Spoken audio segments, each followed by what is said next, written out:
¿Cuál es la mejor vía de administración para darle a alguien cannabis?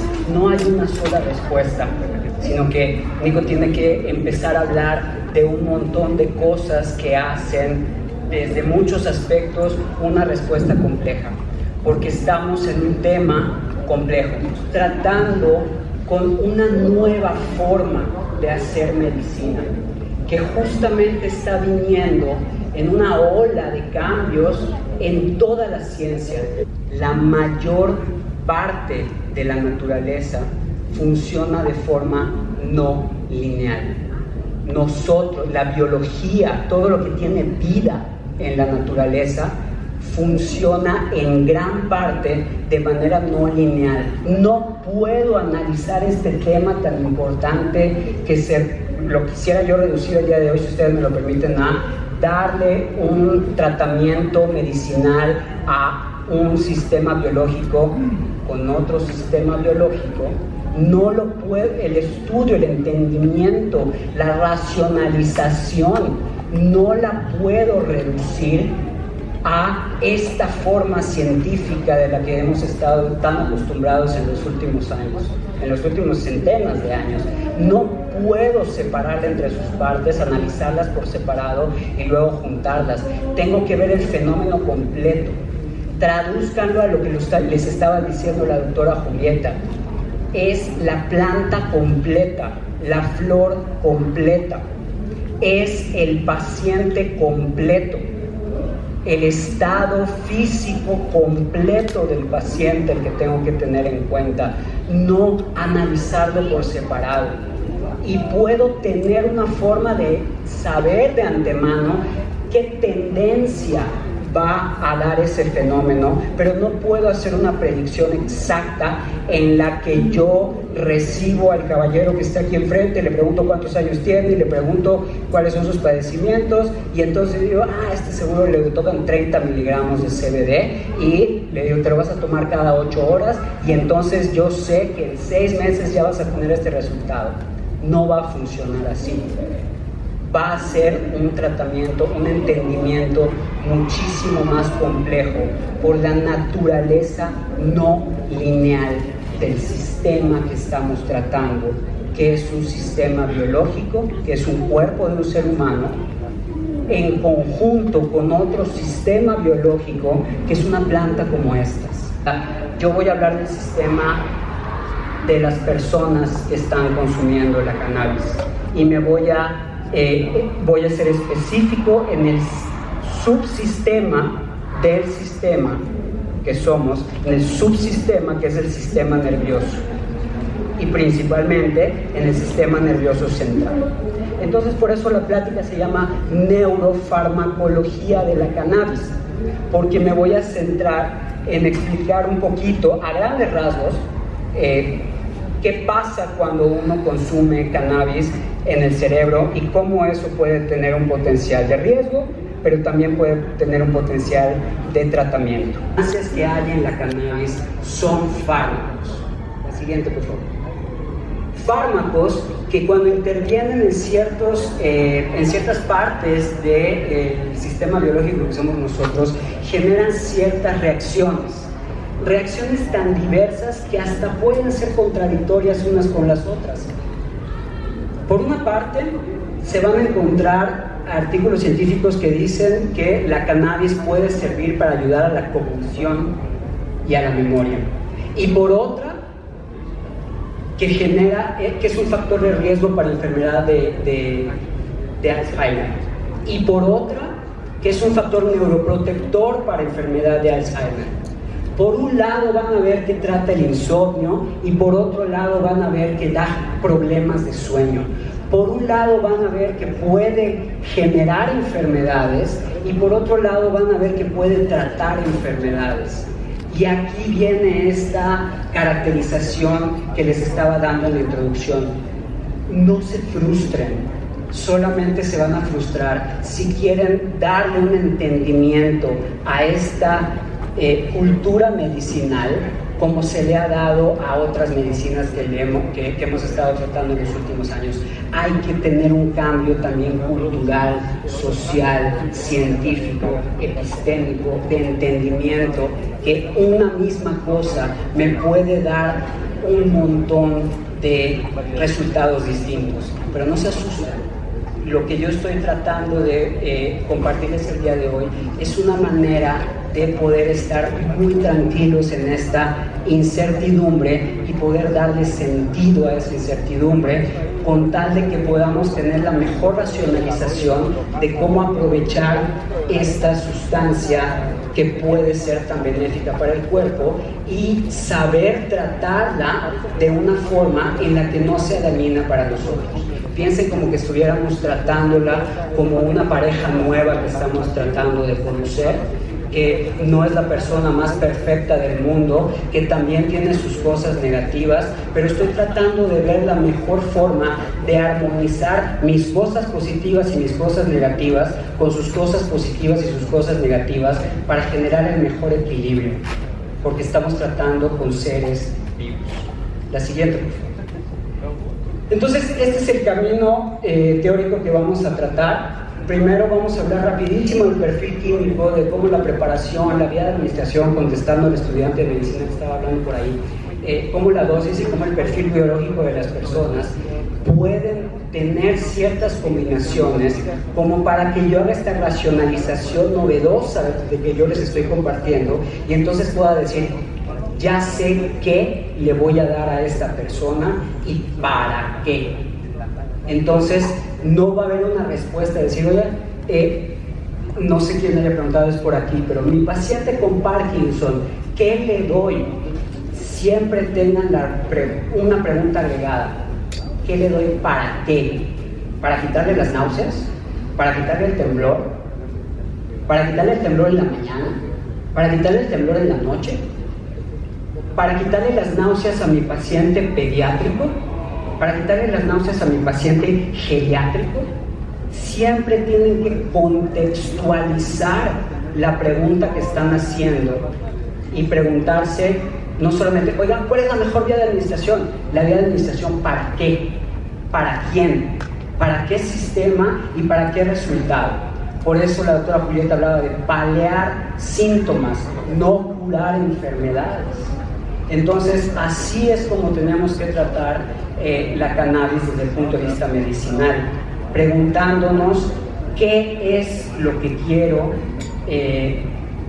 generar en este sistema y ser, ahora sí que haciendo la excepción, quirúrgicos en esta forma de involucrarme con el cerebro, con una sustancia que puede ser tóxica. Al final del día, pues sí, es un tóxico que nos estamos metiendo de la misma manera que la aspirina también puede ser tóxica. Entonces vámonos a la siguiente, por favor. El punto es que veamos cómo la varianza entre lo diferente que puede ser el perfil químico de la planta y lo diferente que puede ser el perfil fisiológico del ser humano me da unos resultados diferentes. La siguiente, por favor. La siguiente, vamos a hablar del perfil químico.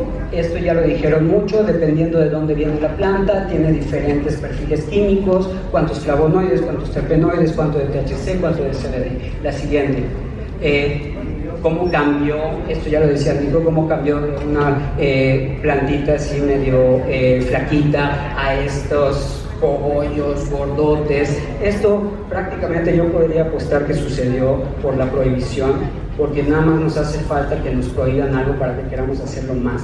Entonces, como se nos prohibió la cannabis por el componente psicoactivo que tiene, pues todos los productores empezaron a ver cómo ponerle el componente más psicoactivo que pudieran, y entonces pasaron. ¿Me puedes pasar la anterior? ¿Sí? Fíjense cómo esto es de los años 70, y ahora sí la siguiente, gracias. La siguiente, por favor. Fíjense cómo la diferencia entre estas flaquitas y estas gorditas son porque probablemente los productores aquí estaban tratando de explotar lo que les estaba interesando para tener sus ganancias, que era tener la planta más psicoactiva, no la planta más medicinal, por decirlo de alguna manera. Entonces, ese mismo tratamiento va cambiando el perfil químico de la planta. Y aquí también existe el para qué.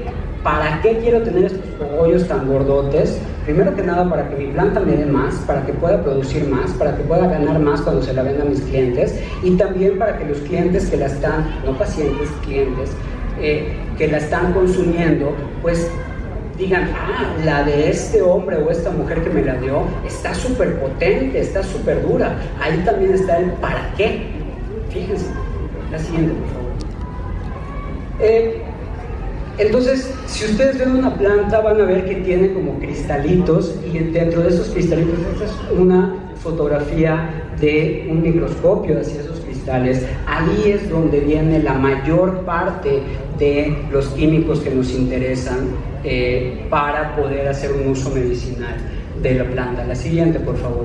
Y esto nada más es una gráfica donde vienen los cannabinoides, los terpenoides, los flavonoides. La siguiente, por favor. También una tabla, esto ya lo dijo mucho Nico. La siguiente, aquí sí paramos. El principal que hemos conocido desde hace mucho tiempo es el delta-9-tetrahidrocannabinol, que puede tener todos estos efectos en las personas. Euforia, amnesia, no sé qué dice ahí, promotor del apetito, puede servir para efectos secundarios, genera risas. La siguiente, por favor. El CBD provoca todos estos efectos. La siguiente, por favor. El THCV tiene todos estos. Eso no es mío. La siguiente, por favor. Esto solamente quiere mostrar cómo diversos compuestos pueden tener diversos efectos, y si alguno de ustedes tiene mucha mejor vista que yo y es mucho más fijado que muchos de ustedes, podrá ver que en esas listas a lo mejor hay efectos contradictorios. Entonces están diciendo, este charlatán, quién sabe qué me quiere decir, me quiere ver la cara de tonto. No, nada más que todavía no llegamos a la parte en donde la combinación de este perfil químico de esta planta con el perfil fisiológico de la persona puede tener efectos diametralmente opuestos. La siguiente, por favor. Aquí sí vamos a parar un poquito porque pues, al final del día me toca a mí hablar de la neurofarmacología. Y vamos a hablar de cerebritos. Este es un corte sagital, así como si estuviera yo viendo para allá. Ustedes están viendo mi cerebro, por delante y por atrás. Y lo que está marcado en los diferentes colores, yo lo veo morado, los diferentes colores de morado, es la cantidad de receptores que tenemos nosotros desde que nacemos para recibir sustancias cannabinoides. Aunque nunca en nuestra vida estemos en contacto con alguna planta de marihuana o con alguna otra fuente de cannabinoides, de todas maneras tenemos un sistema endocannabinoide activo, porque nosotros también generamos nuestros cannabinoides. De repente cuando estoy dando clase, sobre todo a gente de primeros semestres de la universidad, les hago el símil de que a lo mejor puede ser que si viniera un extraterrestre y si fuera un extraterrestre enorme y nos agarrara así con su mano a todos los que estamos aquí, nos pusieran un papelito y nos fumara, pues a lo mejor se pondría un poco alterado en su estado de conciencia, porque nosotros tenemos endocannabinoides, nosotros somos fuente y productores de cannabinoides de la misma manera que lo es una planta de cannabis sativa, de cannabis índica, de cannabis ruderalis, ¿sí? Nada más que nuestros cannabinoides son cannabinoides humanos. Entonces, hay una gran diferencia entre un cannabinoide humano y un cannabinoide vegetal. De todas maneras, esa diferencia es prácticamente imperceptible en el caso de los receptores que tenemos para ellos. Lo mismo pasa con los medicamentos para el dolor que se conocen como opiáceos. Nosotros tenemos opioides, producimos opioides y tenemos receptores opioides. Y hay otras cosas en el mundo, después hacen los precios, y hay otras cosas en el mundo que hacen opiáceos y entonces nosotros consumimos los opiáceos y se van a nuestros receptores opioides. Igualito pasa con los cannabinoides, endocannabinoides y podemos decirles exocannabinoides, se pegan a nuestros receptores cannabinoides, que aquí lo que está mostrando es la cantidad de receptores que hay en diferentes partes del cerebro. Las que ustedes ven un poquito más oscuras son más receptores y menos oscuras son menos receptores. Pero si se fijan, hay en todo el cerebro. Y quien sabe un poquito de neurofisiología se podrá dar cuenta que este es un sistema de receptores único. Porque si yo les estuviera mostrando, lo debí de haber hecho, pero si yo tuviera una slide aquí del sistema dopaminérgico, la dopamina es una sustancia muy conocida, hasta Belinda canta de ella. Entonces, si yo les mostrara el sistema dopaminérgico, veríamos una manchita por aquí, otra manchita por allá y una conexión entre manchitas. Y aquí fíjense cómo está todo el cerebro involucrado. No es un sistema que ande por aquí y por allá nada más, sino que está en todos lados. Y también está fuera del cerebro. La siguiente. Entonces, ¿qué pasa? El cerebro es un tejido que está hecho de bloques chiquititos que se llaman neuronas. Son células que tienen la capacidad de comunicarse las unas con las otras a través de... eso viene después, perdón. Estos son los receptores. Esta es la célula. Haz de cuenta que la célula es un cuarto como en el que estamos aquí. Esto es adentro y esto es afuera. Y eso amarillo que está más grande ahí es la puerta por donde entran las sustancias a las células. Primero tuvieron que haber entrado al cerebro. Entonces, esas puertas se abren y dejan pasar los cannabinoides y hacen que la fisiología intracelular cambie de cierta manera, se regule de cierta forma y entonces ya pasamos de los bloques al cerebro completo y tenga el cerebro entonces funciones diferentes. Si me dolía algo, meto una sustancia, mi célula empieza a funcionar de otra manera, produce ciertas cosas y ya no me duele. Así es como se puede entender qué es lo que pasa, cómo es que yo fumo, como inhalo, lo que ustedes quieran, una sustancia y tiene un efecto en mí, porque llega a estas células, entra, cambia su fisiología celular como buen fármaco y tiene un resultado en mí como ser humano. La siguiente, por favor. Esta es la que yo estaba hablando la vez pasada, hace un minuto. Resulta que la fisiología celular de las neuronas es altamente dependiente entre la comunicación que tienen una con la otra.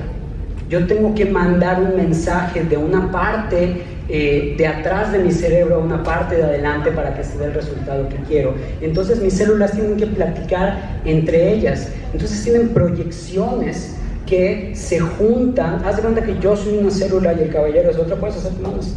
¿Sí? Hacemos proyecciones así y haz de cuenta que pasamos mensajes de información, o bueno, debió haber sido más digital y más millennial. Tenemos nuestro celular y nos estamos mandando mensajes así igualito. Esta célula y esta célula se están mandando mensajes. Eso es lo que se altera cuando yo les digo, viene el receptor y se altera la fisiología. El resultado es que se altera la comunicación entre él y yo, entre célula 1 y célula 2.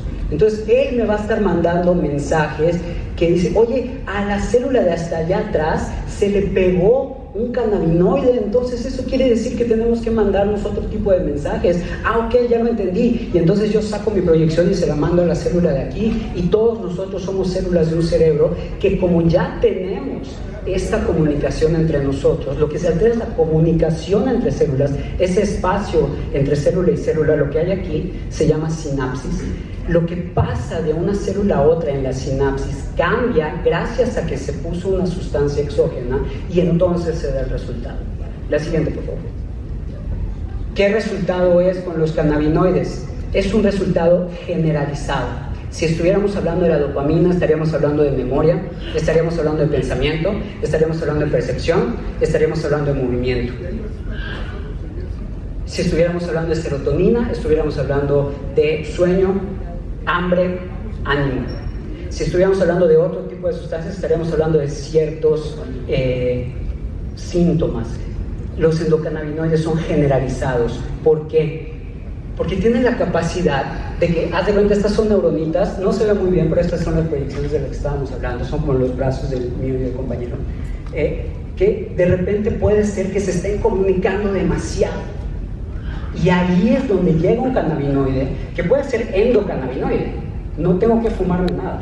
Yo mismo tengo un sistema cannabinoide que se pega a ciertas células. Haz de cuenta que entre él y yo ya llevamos un montón de tiempo hablando muchísimo y eso no está sirviéndole a nuestro sistema. Entonces viene un cannabinoide y como que le dice, oye, relájate, bájale un poco, y baja la cantidad de información que nos pasamos. Entonces, y cuando está muy bajito, llega y le dice, oye, ¿qué onda? Actívate un poquito más. Entonces es un neuromodulador para todas las comunicaciones de todos los sistemas neuronales. Por eso les digo que es, fíjense cómo está en todos lados del cerebro, y aparte modula, es como que el titeretero, el que está moviendo los hilos de todos los demás sistemas que generan funciones neuronales, nerviosas, centrales, cerebrales. La siguiente, por favor. Esto ya lo vimos. La siguiente, por favor.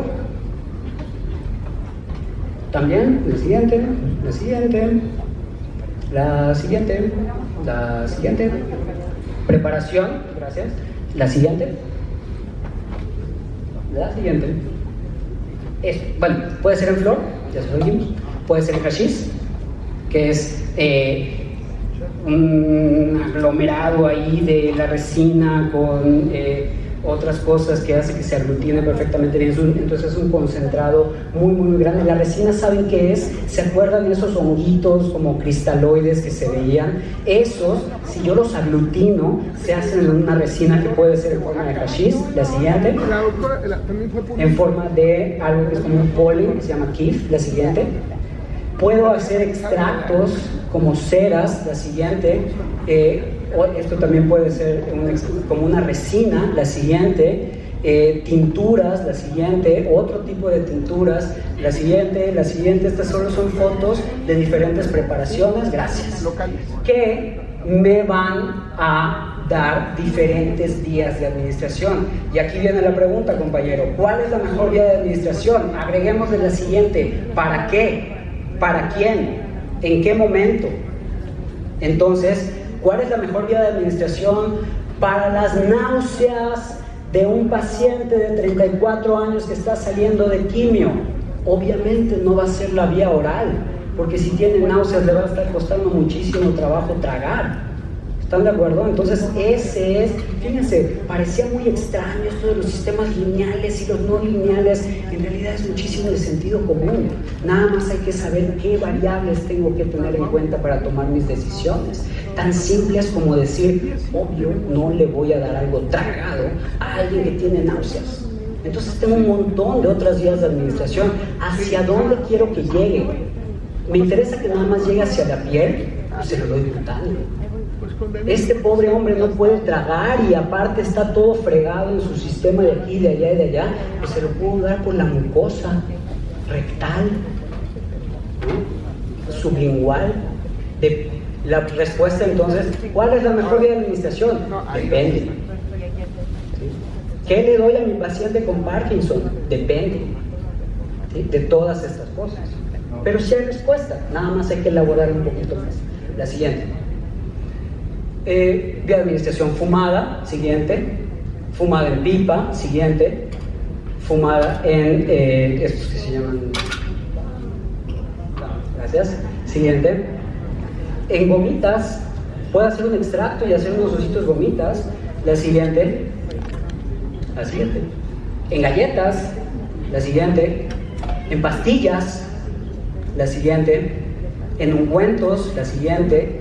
Y llegamos al punto crítico, que es la dosis, algo que Nico estuvo hablando muchísimo, pero no podemos hablar de la dosis sin antes hablar del perfil biológico. Entonces saltémonos allá, la siguiente.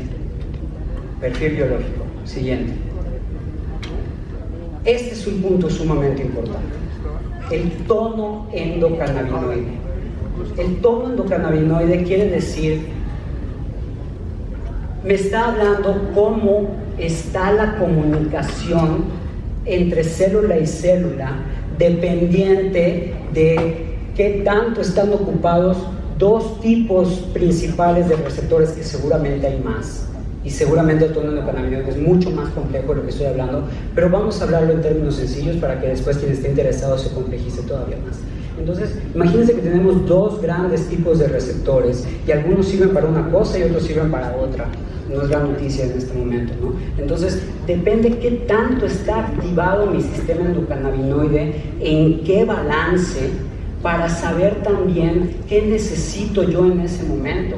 Entonces, si hubiera una forma de averiguar cuál es el tono endocannabinoide de una persona, sería una maravilla. Desgraciadamente en este momento no lo tenemos empíricamente, pero sí más o menos lo podemos saber experiencialmente, de decir, se me hace que tiene un tono endocannabinoide muchísimo más tendiente hacia cierto perfil fisiológico. Entonces a lo mejor esta que tiene más CBD, que ya le funcionó antes, no le va a funcionar en este momento. Y si se fijan, eso ya no tiene tanto que ver con la tolerancia, que es un hecho, esa fue una gran respuesta, pero también tiene que ver con que el tono endocannabinoide no va a ser el mismo en la misma persona cuando tiene 8 años que cuando tiene 13 años. Entonces puede ser que lo que a una persona le servía hace 5 años, se lo sigo dando y de repente ya no sirve. Y vienen conmigo y dicen, doctor, ¿qué pasó? ¿Me están dando gato por liebre? ¿O de plano ya no le va a servir nada a mi paciente? No, pues lo que pasó es que un cerebro de 8 años no es lo mismo que un cerebro de 13. Si es un jovencito de género masculino, de repente en ciertos casos se ha dado psicodelia. ¿Qué quiere decir esto? Que puede causar alucinaciones, que puede causar delirios, pero en ciertos casos muy específicos. Al final del día sigue siendo una droga que tiene una acción sobre el sistema nervioso central en la parte mental. Por eso es psicoactiva, no solamente es neuroactiva, no solamente es la parte neurológica, sino también es la parte psíquica, psicológica.